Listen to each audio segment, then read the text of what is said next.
podcasting's choice. From coast to coast, continent to continent, right here 24/7. PNR.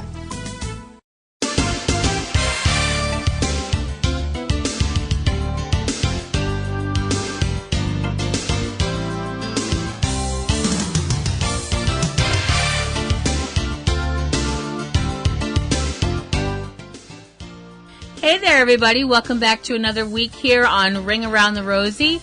I'm Kim Brown, also known online as Platinum Rose Lady, welcoming you on January 31st, 2018. Wow, we're at the end of the first month of 2018. It's crazy. This month just went by so fast. It's just nuts. Gosh. Okay. Well, obviously there's quite a bit to talk about this week. One of the things I want to talk about real quick, before we get to the obvious big stuff like the Royal Rumble and all that, I just want to send out a real, quick and serious and from the heart, get well soon to Alicia Fox, who has been injured in the fact that she has a busted tailbone from what I've heard. And that is something that oh gosh, I can't even imagine how painful that is. So, bummer to Alicia being hurt. That obviously sucks. She is, I like Alicia. I don't care. I mean, I know some people are like, she's not the best worker in the world and all that kind of stuff, but you know what? I don't care. I mean, people say that about everybody. You're always going to find somebody that bitches about somebody. And I think she's seriously energetic. She is funny as fuck. I mean, I just kind of sit there and whenever she's on screen, I'm just kind of sitting there going 10, 9, 8, 1. We've gone right from 9 to 1. So now we're at Crazy Town. She does crazy really well, and I ought to know. I've been doing it for a long time. We won't say how long. So, get well to her. Hopefully she will get well quickly and have a speedy recovery and be back and be nuts on our screens again soon. So, let's look at this week in WWE, taking over pretty much Philadelphia, and that's a little awkward right now, because we've got this whole little football thing at the end of the week. I gotta be honest, I don't know anything about football. I don't get it. I don't like it. There's too many rules. I can't tell what's going on half the time. But we are in the Super Bowl, so I have to be like, yay, Patriots. I mean, I know certain people. Obviously, everybody knows Tom Brady, because he's, like, awesome. Sorry, Miz. But, to be perfectly honest, I don't get the whole football thing. I just know people get passionate about it. Passionate, in this case, being another way to say fucking insane. So everything, airing from Philadelphia, it's been kind of like, okay, yeah, we're going to be at each other's throats this weekend. Yay! So that's fun. So, the Royal Rumble from, Sunday in Philadelphia, Pennsylvania at the Wells Fargo Center. I liked the opening narration that they had, to start off the show, the whole big montage thing about how, sacrifice and this and that and the other thing, and, people giving up so much to be here and all that stuff like that. I would like to know if the person doing the voiceover, I don't know how to find this out, but I'm kind of wondering if the person that did the voiceover is this actor that I am a big fan of. His name is Keith David.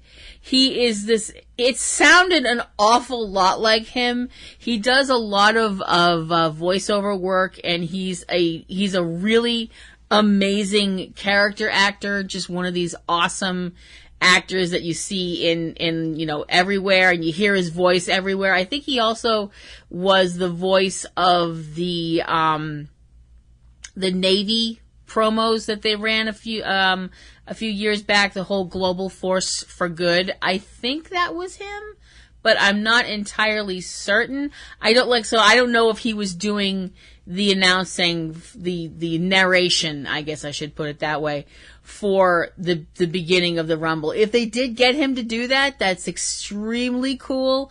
I also bring that up simply because he was, Mr. David, who was, as I said, is an incredible actor, was in a film that I don't know if you ever watch a film and you're like, wow, that was really intense and really amazing, and I never want to see that movie again.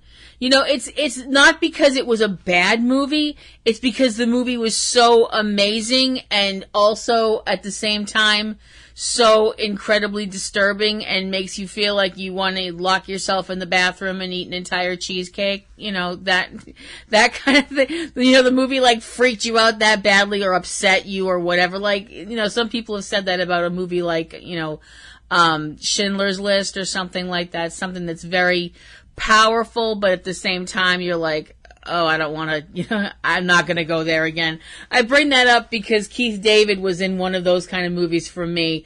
2000's Requiem for a Dream. He played a character named Big Tim. If you've never seen Requiem for a Dream, it's an amazing film and it's really something to see. But the thing is, once you see it, you're going to be like, you're going to call your parents or call your girlfriend or call whoever you're close to and be on the phone sobbing with them because it's such a depressing movie. And now whenever I hear Keith David's voice, I'm like, oh yeah, it's that guy that was in that movie that fucking traumatized me. Yeah, him. Yay. So anyway, moving on. The announcing team for the Survivor Series, Byron Saxton, Tom Phillips, and Corey Graves on commentary duty, and we actually opened the show with what I was kind of surprised opened the show. We had the 2 against 1 match with Sami Zayn and Kevin Owens taking on AJ Styles for the SmackDown Championship. What? Okay. I mean, I know the Rumble takes a long time, and yes, we actually have 2 Rumbles this show, the Rumble for the men and the Rumble for the ladies. But I was like, this is opening the show. Really?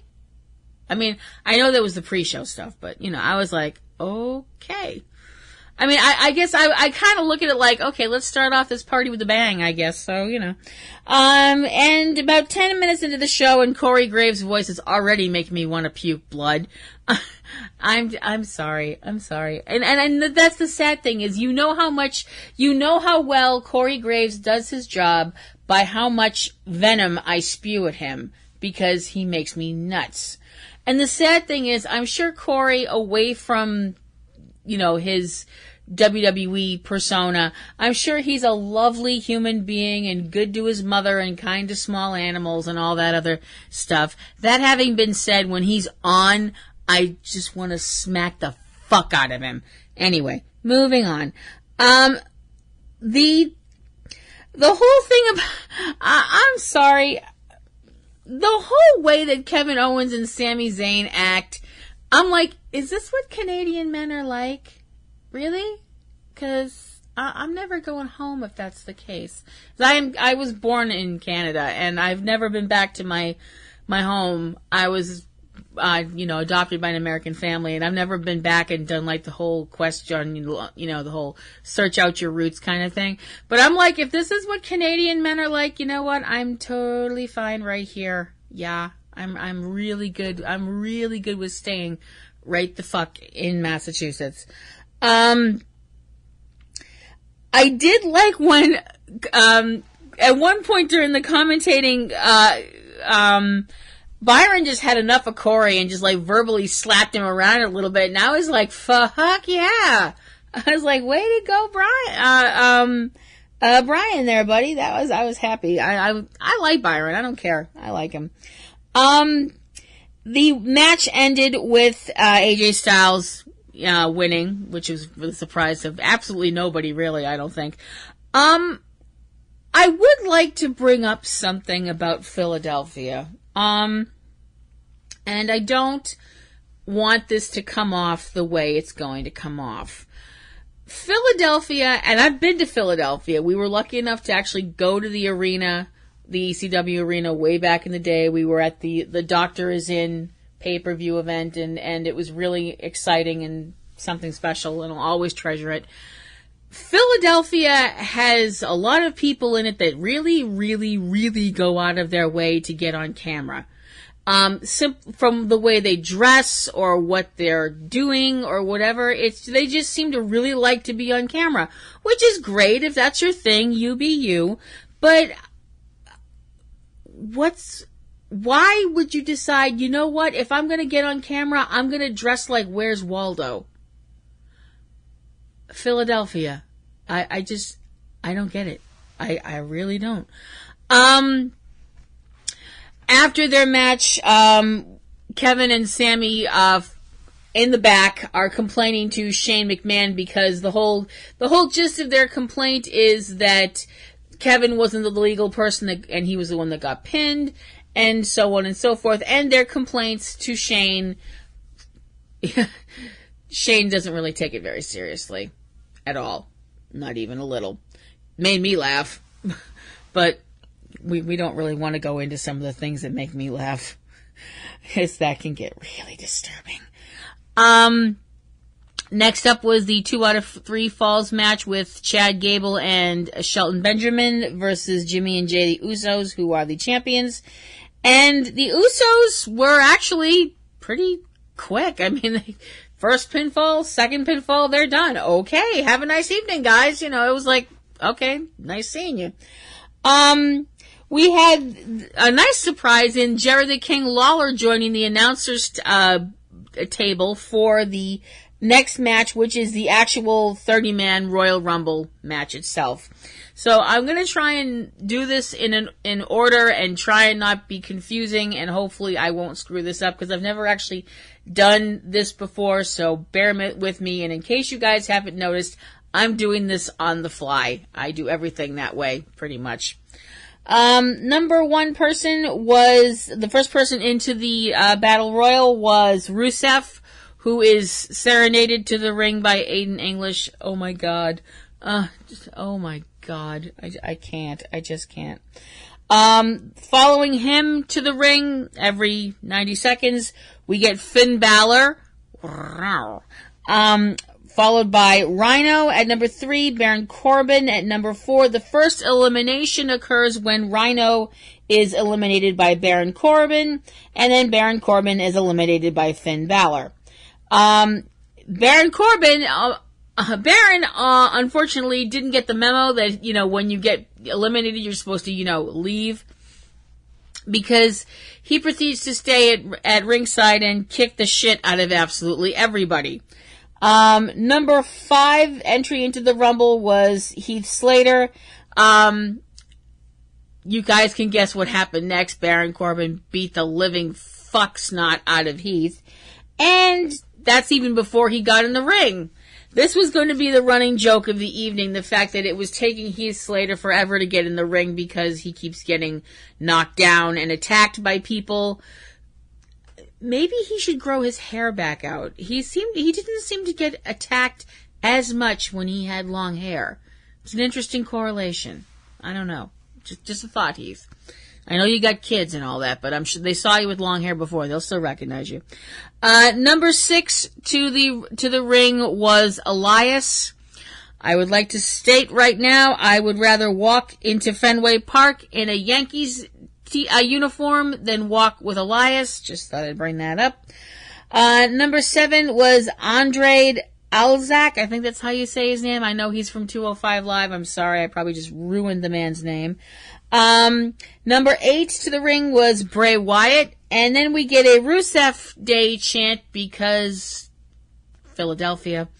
I'm sorry. Oh my gosh, that sounds so bad. I don't mean to sound like that about Philadelphia. And I know there's more than a few people out there that wanted to do these so-and-so takes it up the ass doo-dah chants that we used to get at ECW. And I know you guys miss those. I miss them too. But the Rusev Day thing, honest to blog, I don't get it. I completely don't get it. Number 9 to the ring was Big E Langstrom, followed by number 10, the Perfect 10, Ty Dillinger, who was actually supposed to be going out to the ring to get into the match, but could not because, according to the cameras backstage, show that he is currently being mugged by Kevin Owens and Sami Zayn for whatever reason. You know, they're assholes, they're heels, they don't need a reason. And Sami Zayn walks out instead of Ty Dillinger. What the actual fuck? Why the referees aren't going, get the fuck out of here, I have no idea. But I didn't write this. Because if I wrote it, it would have, we're not going there. That would have been a lot dirtier. Number 11 to the ring is Sheamus. Sheamus gets tossed out by Heath Slater, of all people. And Heath Slater gets tossed out by Bray Wyatt. It's just kind of like a chain of events kind of thing. Number 12 to the ring was Xavier Woods, followed by Apollo Crews, and then Shinsuke Nakamura in at number 14, and the whole place goes absolutely batshit insane. Because Shinsuke Nakamura is fucking awesome. Sami Zayn gets eliminated by Nakamura, and we have reason 912 why I love Shinsuke Nakamura. Number 15 to the ring was Cesaro, followed by Kofi Kingston, and Apollo Crews was eliminated by Cesaro. Number 17 to the ring was Jinder Mahal. Xavier Woods was eliminated by Jinder Mahal, and then Big E eliminated Jinder. Number 18, Seth Rollins, looking fantastic. And let me see. And then Cesaro was eliminated by Seth Rollins. They've got the whole tag team rivalry thing going there, so you can't be surprised at that. Kofi Kingston was thrown out of the ring and managed to not get eliminated by doing a lot of, I was like, dude, okay, that was, you know, he's not standing on the floor, he's standing on pancakes, and it was just like, okay, this is just strange. I mean, it was entertaining, it was funny as fuck. I mean, I was like, okay, this is different, you know, you have to give it up for the whole the New Day. For one thing, those guys are hilarious on the mic. They're you know, besides being amazing athletes, all three of them, they're funny as hell on the mic. But watching Kofi manage to do this whole balancing on everything routine to get back in the ring, I was like, that was impressive. That deserved a golf clap. Unfortunately, it didn't last very long because Kofi was eliminated by Andre Alzak, and number 19 was Mark Henry. I'm sorry if I didn't say it. Jinder Mahal was eliminated by Kofi, and then Kofi was eliminated. Sorry if I screwed that up.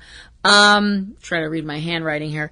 Number 19 to the ring was Matt Hardy, or Broken Matt Hardy, or Woken Matt Hardy, or whatever the fuck he's calling himself this week. Your guess is as good as mine.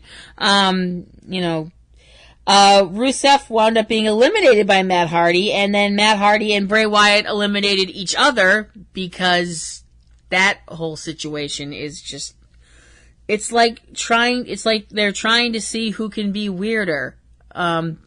Stop it, girls, you're both pretty. You know, it's weird. It's just really strange. Number 20 was John Cena, and the arena erupted into boos, because I don't know why. I mean, to be perfectly honest, I don't know why. And some people are going to be like, oh, well, you're only saying that because John Cena's from Massachusetts, blah, blah, blah. You know, or you're only saying that because you're hot for him or something. I mean, I wouldn't throw him out of bed for eating crackers, but, you know, and no, it's not because he's from Massachusetts, because I've never been to West Newbury. I have no idea where it is. I just don't see why people dislike him so much. I mean, I really don't. I don't get it, you know, but people have to have people they dislike. Elias was eliminated by John Cena, which is another reason that I like John Cena. And number 21 was one of those what the actual hell moments when the Hurricane made his way down to the ring. Yes, Shane Helms, aka the Hurricane, in his total superhero getup, although he has cut his hair, damn it all to hell. I like long hair. I can't help it. I like what I like. Not that some guys don't look good with short hair, but I happen to think Shane looked good with the long hair. But, whatever, you be you. And he's wearing his superhero getup, so instantly that got my attention because I apparently have a thing for superheroes that I didn't realize until I was, in my 30s. And I am a woman and I have needs, and don't judge me. Unfortunately, he was quickly eliminated by John Cena, and I was kind of like, well, that sucks.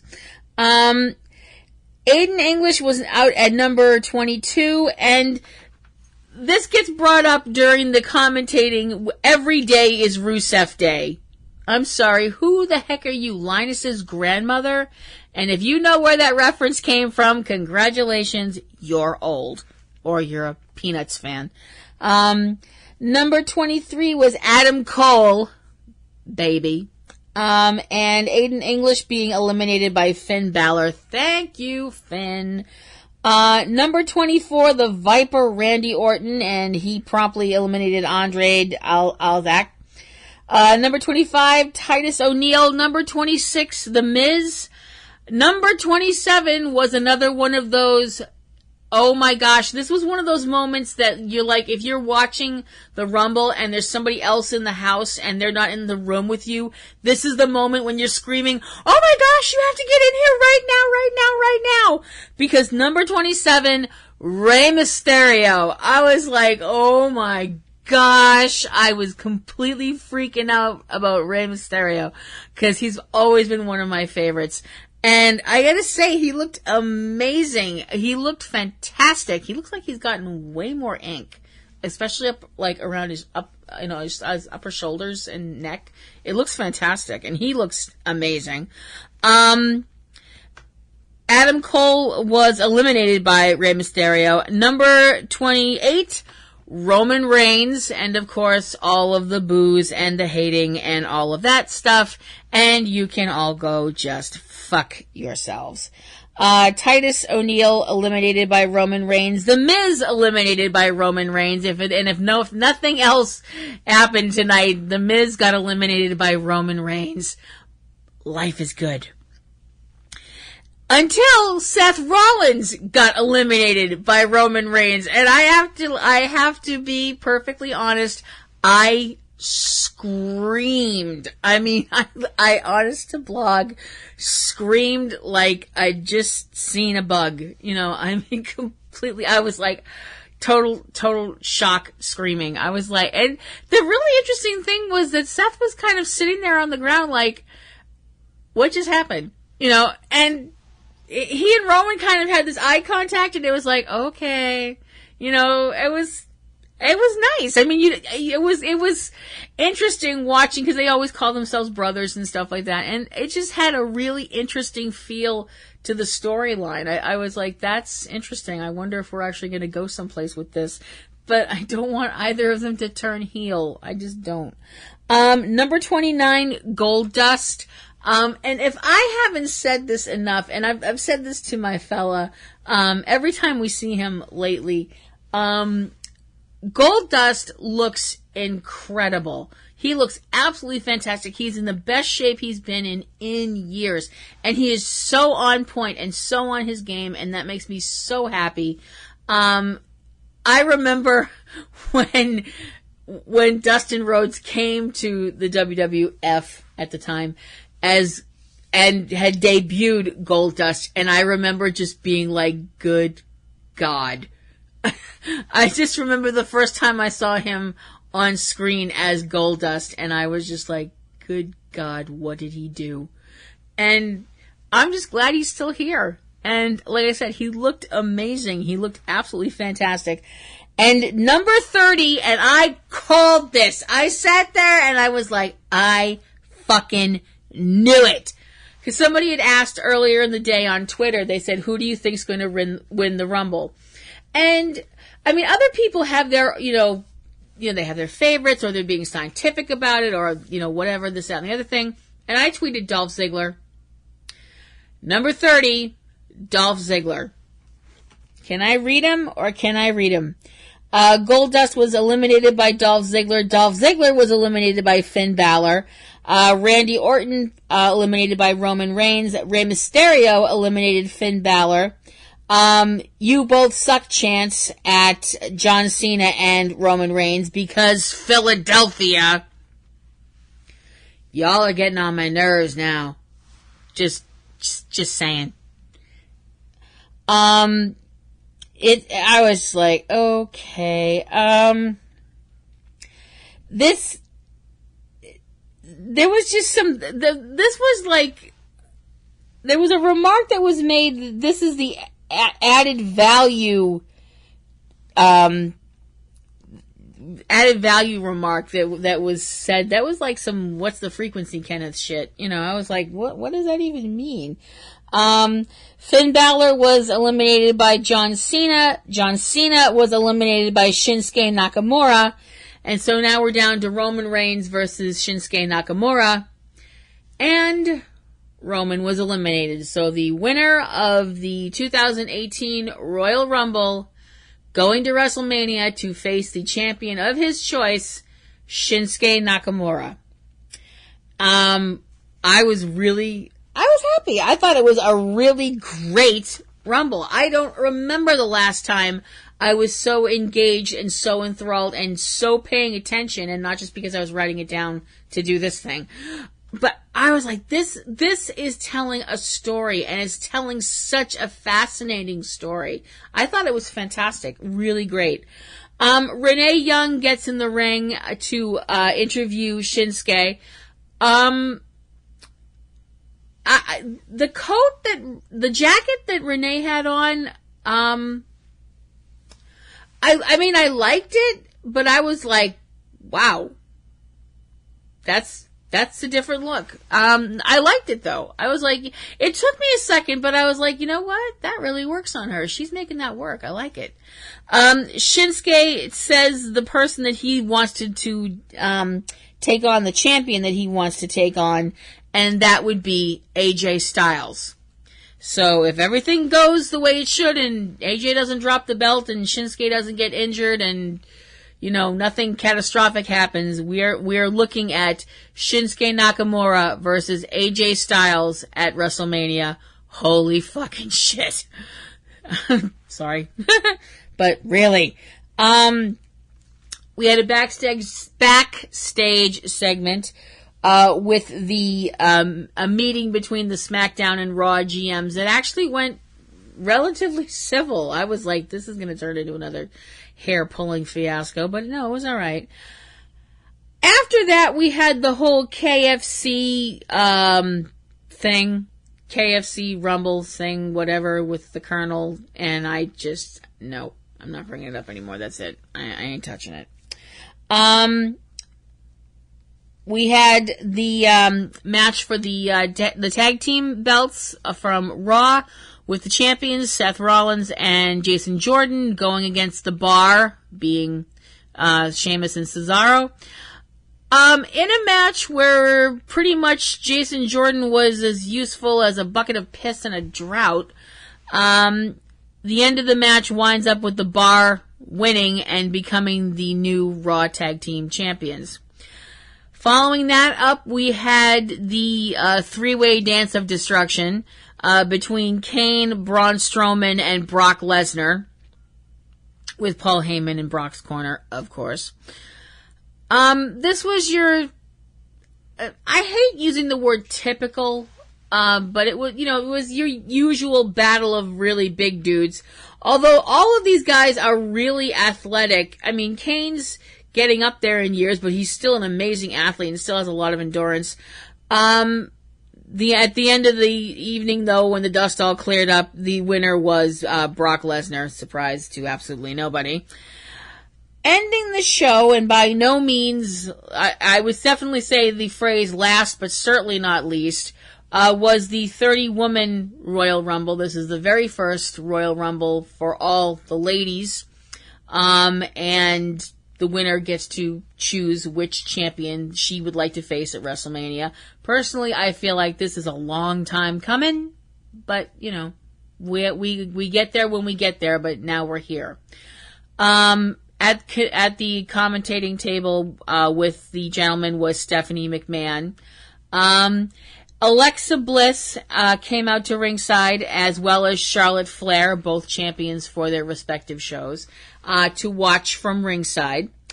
Starting things off, we had Sasha Banks entering the ring at number 1, followed by Becky Lynch at number 2.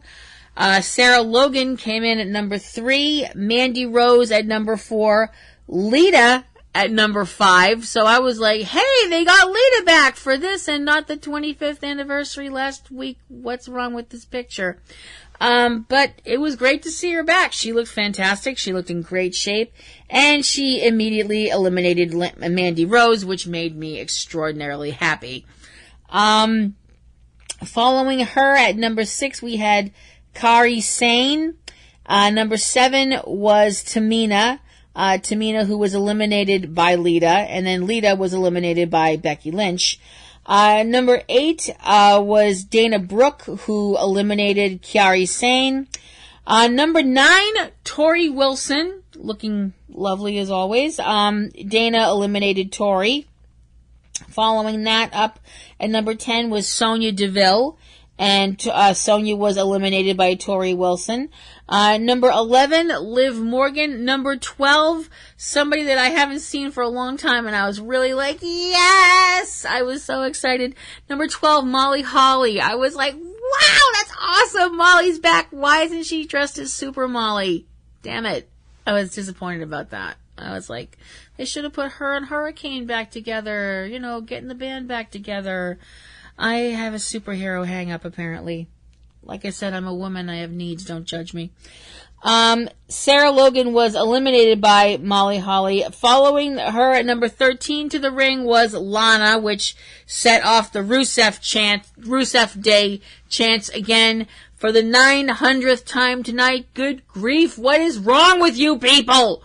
I don't get it. Number 14, Michelle McCool, who looked terrific, and went on a total tear. Michelle eliminated Sonya Deville, followed by Liv Morgan, followed by Molly Holly, followed by Lana. Wow. Michelle had a lot of pent-up aggression, or something. I don't know, it's crazy. Number 15 to the ring was Ruby Riott, and number 16, Vicky Guerrero. And somebody gave her a mic on the way out. Gewalt. It was nice to see Vicky. I was like, hey, it's Vicky Guerrero, who has an open microphone. Oh, no. Vicky looked terrific, and was eliminated immediately by all the women in the ring, because it's Vicky Guerrero and she has an open mic. So, you know, that had to happen. Come on. It's nature's way, as Steve Irwin would say. Number 17 to the ring was Carmella, who didn't even get in the ring before Vicky grabbed her Money in the Bank briefcase and hit her with it. Is it really wrong that made me laugh? It is, isn't it? I'm a terrible person. I know. Number 18, Natalya and her cat ears. I don't get the cat ears. I don't get it. It's weird. I'm just glad. I'm thankful she doesn't come to the ring with ears and a tail. Then I just have to quit. Number 19 to the ring was Kelly Kelly. Michelle McCool was eliminated by Natalya. Number 20, Naomi. Becky Lynch was then eliminated by Ruby Riott.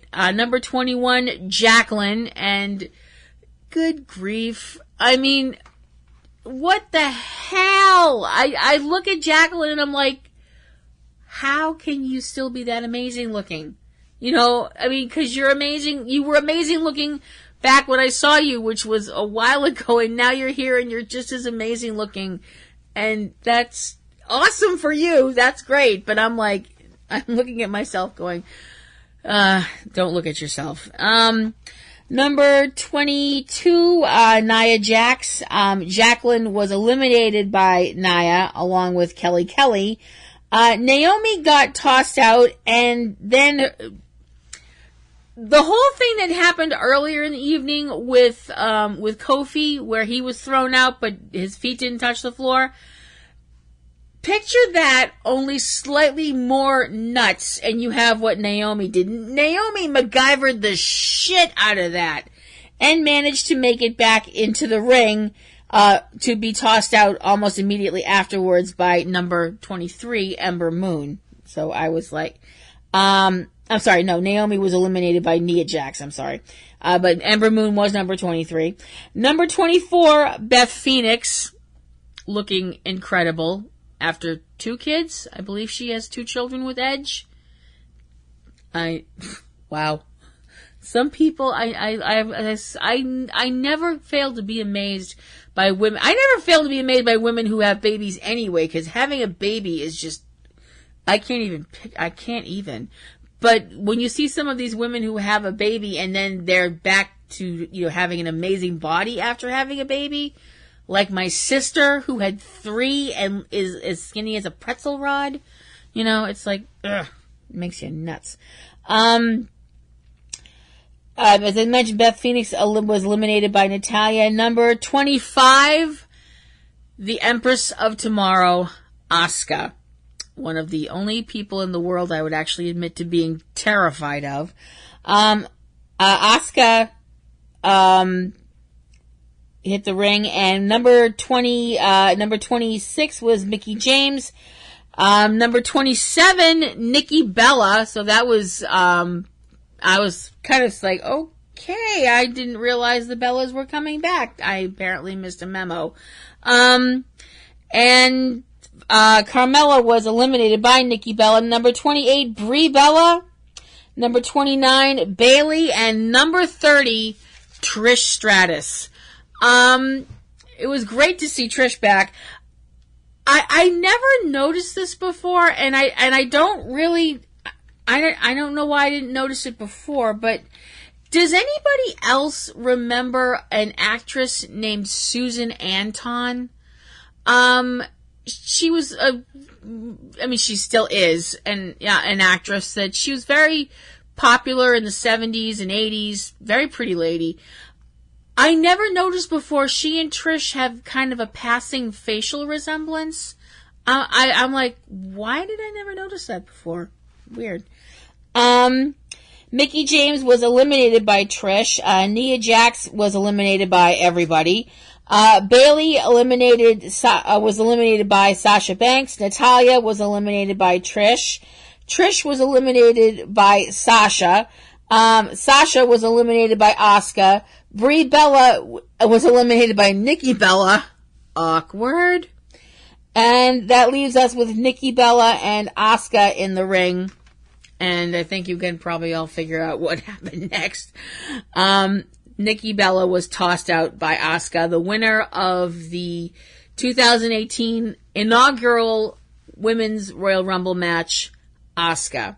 Now that would have been exciting enough. Asuka is in the ring and is joined in the ring by Charlotte and, I'm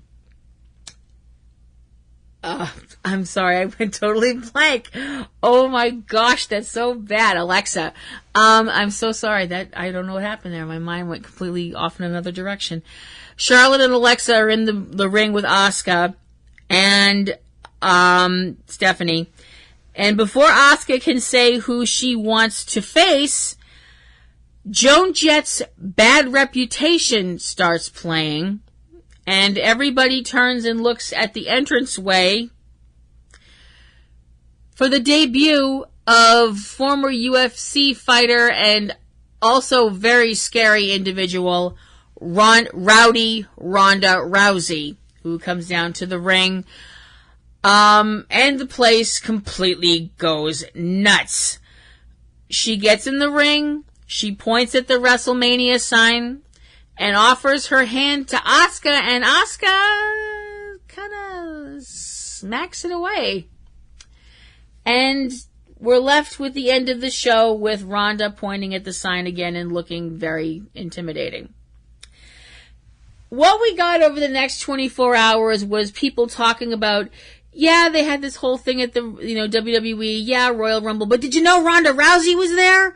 Now, I'm not saying that Ronda Rousey joining the WWE isn't an amazing thing. It is. Ronda Rousey is a very dangerous fighter. And she is someone that's going to bring a lot of mainstream press to the WWE.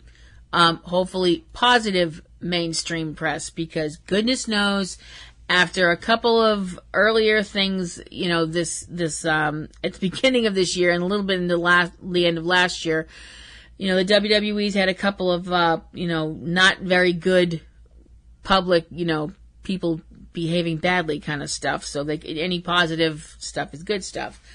But on the other hand, and this is just my opinion for what it's worth, I think it's great that Ronda's there, but can we talk about the women that just knocked themselves out and knocked themselves stupid for us in the Rumble? And can we talk about the fact that Asuka won the first Royal Rumble and Asuka is amazing? Can we talk about that?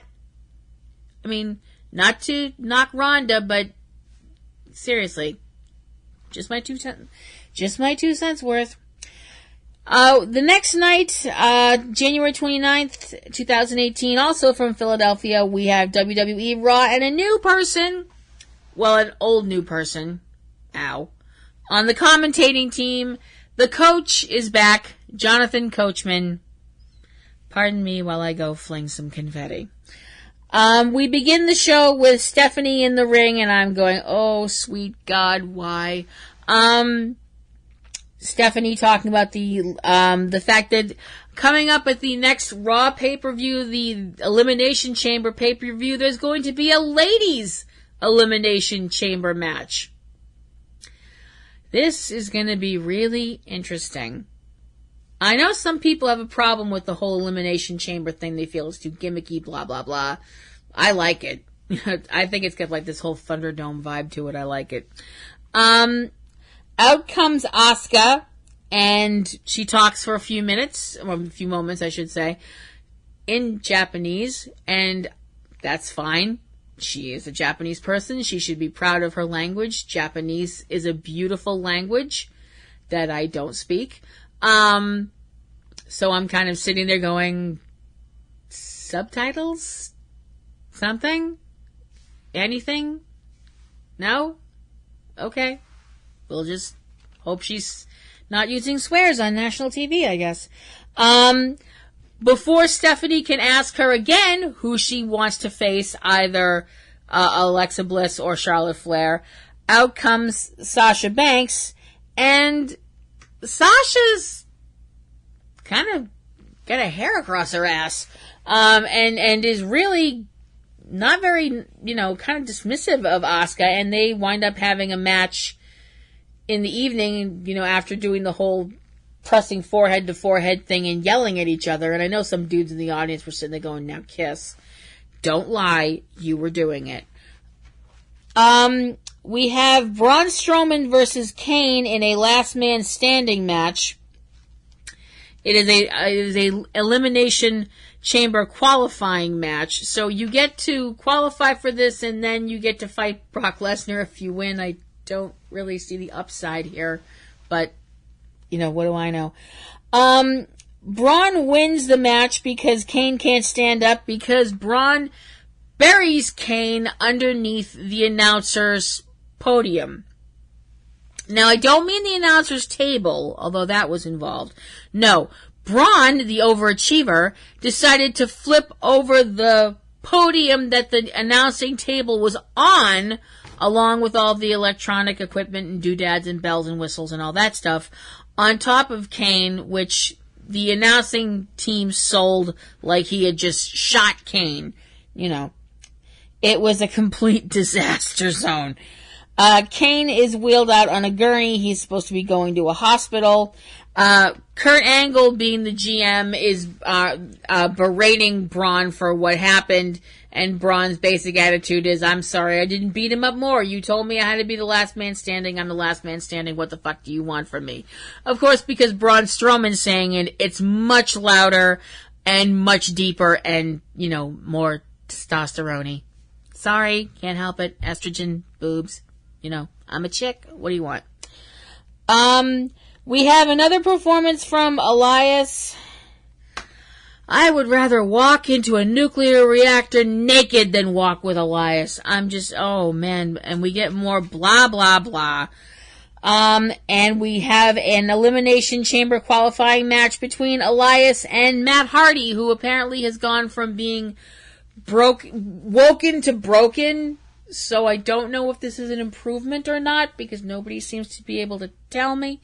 Elias winds up winning that. I have to be honest, that was a surprise. Bray Wyatt appears on the monitor, on the big Titantron screen, to laugh at Matt Hardy, and Matt Hardy starts laughing back at him. It's okay. Apparently there can be only one when it comes to weirdness in the WWE. I don't know. We get the Miz in the back with the Miz Taraj, and Miz slamming all over Roman Reigns and saying how awesome he is, and so on and so forth, and remarking about the Patriots. And, you know, I'm like, dude, don't do yourself a favor. Don't. We had a rematch between the Miz, Intercontinental Champion, versus Roman Reigns. Roman comes out and is again heartily booed by the fans of Philadelphia, to whom I can say with unequivocal venom, go fuck yourselves. You wish you looked that hot. That is the whole reason that all these dudes boo Roman Reigns, because they're jealous. Because they know their women are thinking about Roman all night long. And you all know it. Stop lying to yourselves. Corey Graves compares The Miz to Tom Brady during the match. Oh, sweet God in heaven, why? I mean, other than the fact that it's just another example of Corey Graves is a fucking idiot. The match winds up Roman almost winds up losing via disqualification, but Miz manages to win via cheating in the Miz Taraj again. The person with the sign that said the big dog has fleas, go piss up a rope. You're allowed to have your First Amendment freedom rights of expression. I'm allowed mine. And I have a microphone. Ha ha. Listening to Coach back on the mic, it makes me realize something. I had an epiphany. I haven't missed Jonathan Coachman one motherfucking bit. Not one.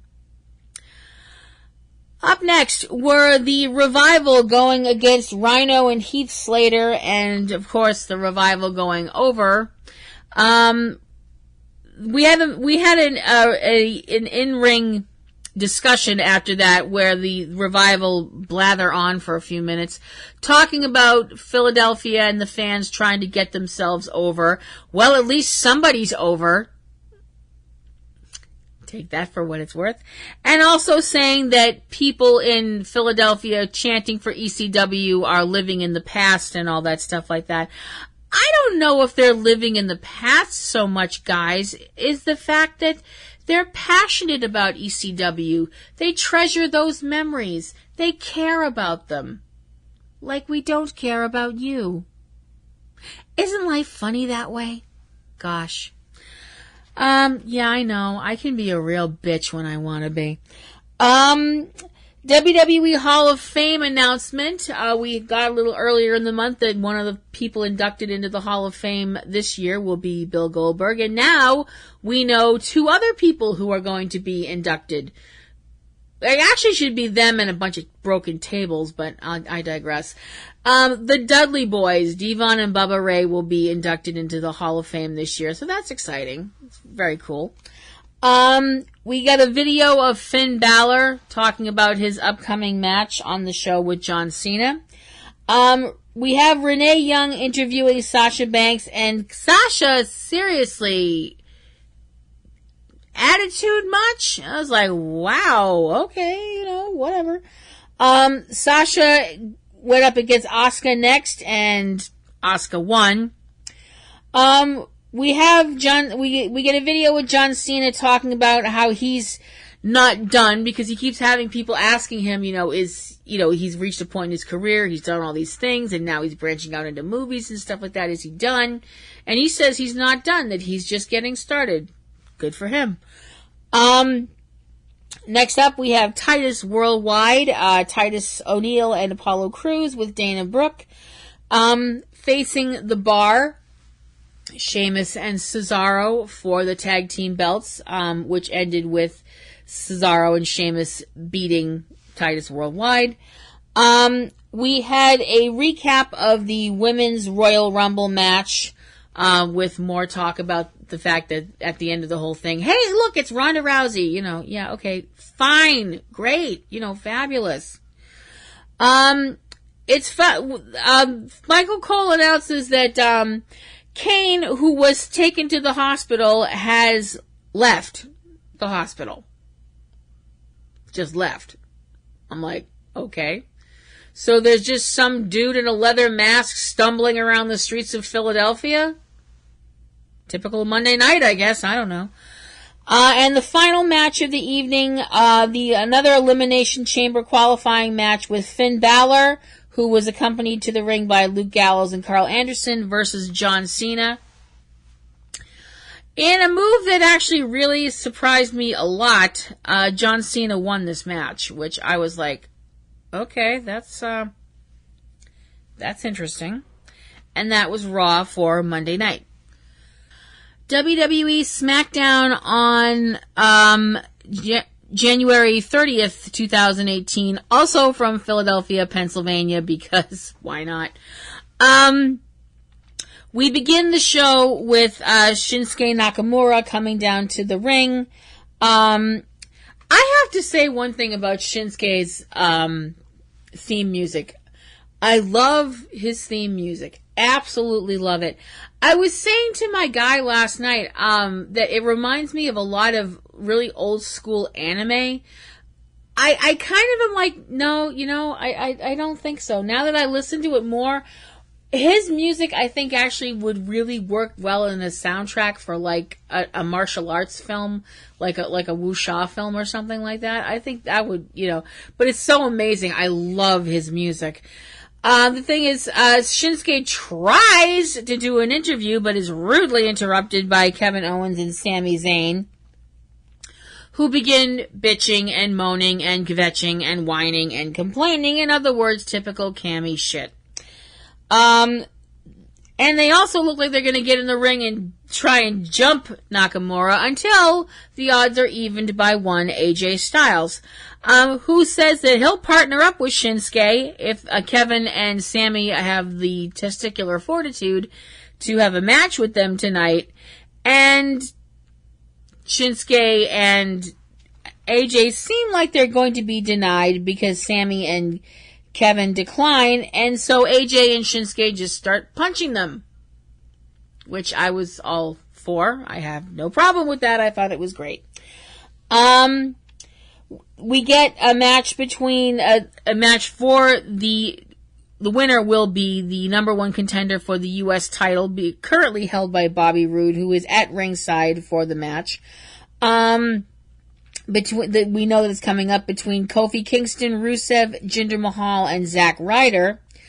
Before the match, we get a commercial, and coming back from commercial, Daniel tells Sammy and Kevin that the match that AJ and Shinsuke wanted, yeah, that's happening tonight. So there. Also, what's going to happen is that next week, Daniel has put it in his head to have a match between Kevin and Sammy to decide who is going to face AJ at Fastlane. So apparently we dialed back the whole Sammy and Kevin are possibly in cahoots with Daniel thing. I'm not really sure. We get a video segment with Breezango and the Ascension and Chad Gable and Shelton Benjamin that I'm not sure anybody needed.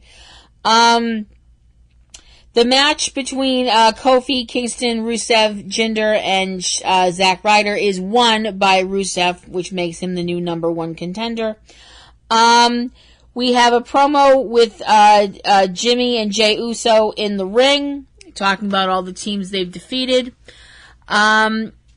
Luke Harper and Eric Rowan make their way down to ringside as their new team, the Bludgeon Brothers. They basically walk by Jimmy and Jay, pretty much being like, you guys aren't worth our time. And they fight in the ring against the team of Rory Gulak and some dude that didn't even get mentioned, because who really cares? Because this is the literal definition of a squash match, because these two poor guys are like bugs on a windshield, and the part of the windshield is being played by the Bludgeon Brothers. Total disaster. Daniel Bryan backstage announces the SmackDown Top 10, which is going to be a top 10 list of wrestlers voted on by the wrestlers. Couple of things in this top 10 list. Wrestlers can't vote for themselves, which I think is fair. And Shane and Daniel also can't vote for people, which I also think is fair.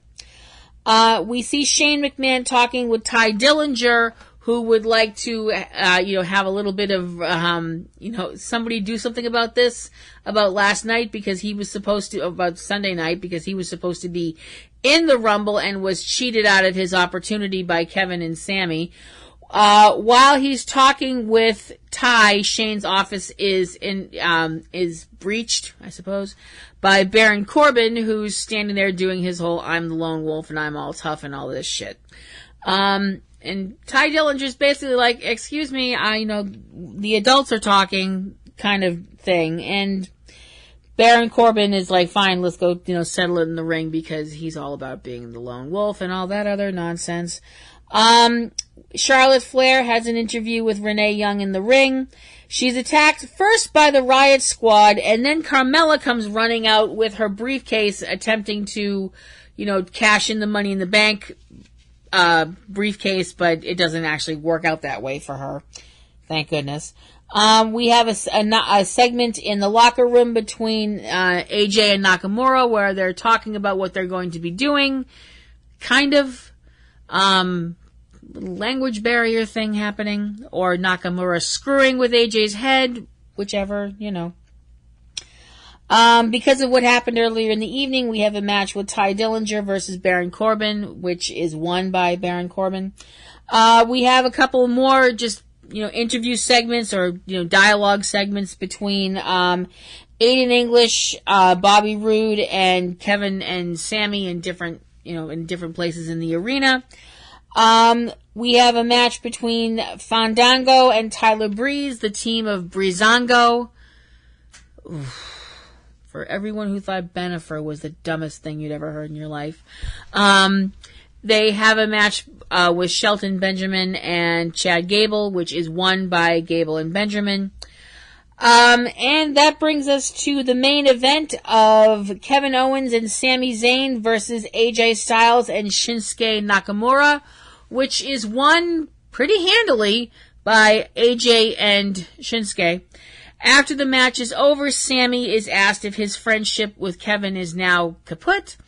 Sammy says that it's not, and he also says that next week he will beat Kevin and then challenge AJ at Fastlane and beat him as well. I guess we'll have to wait and see. All in all, I thought SmackDown was a pretty good show. A little too much talking in the back for me, but that's just me. So, I hope you guys enjoyed my show this week. If you have any questions or queries or comments or anything you'd like to send my way, please send them to platinumroselle@yahoo.com. If you'd like to listen to any of the other shows that I'm involved with on the internet, I have another show called Platinum Rose's Garden, which is my Supernatural podcast where I talk about the CW show Supernatural. Also, there is Subject Cinema, which is a podcast that me and my husband TC do, talking about movies, and it's a lot of fun. We've been doing it for over a decade now. There's also our list show, Front Row 5 and 10, and TC has a couple of smaller shows that he does, Tuesday Digidex and 3-Day Weekend, which are shows looking at, video and movie releases for the week. And he has a solo show that he does by himself, Catastrophe Vortex. If you are a fan of disaster movies, I hope you'll go check that out. And I hope you'll check out the other shows that are part of our little demented family. Those would include Cavebabble with Eric and Valerie, the Lion family. And also Comic Grotto with Aunt Bee and Pee-wee. They're two guys that love comics and love to talk about them. And I hope you'll check them out as well. If you like my show, please suggest it to other people. Share it. Pass it around, let people know we're out there, subscribe if you'd like. And I hope that everybody has a great rest of the week, and I will be back next week here on Ring Around the Rosie. This is Kim Brown, Platinum Rose Lady, signing off for another week. Bye, guys. Go Pats!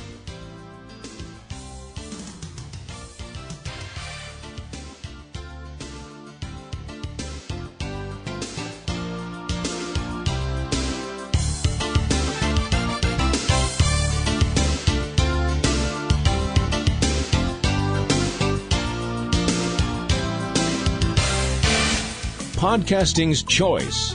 From coast to coast, continent to continent, right here 24/7.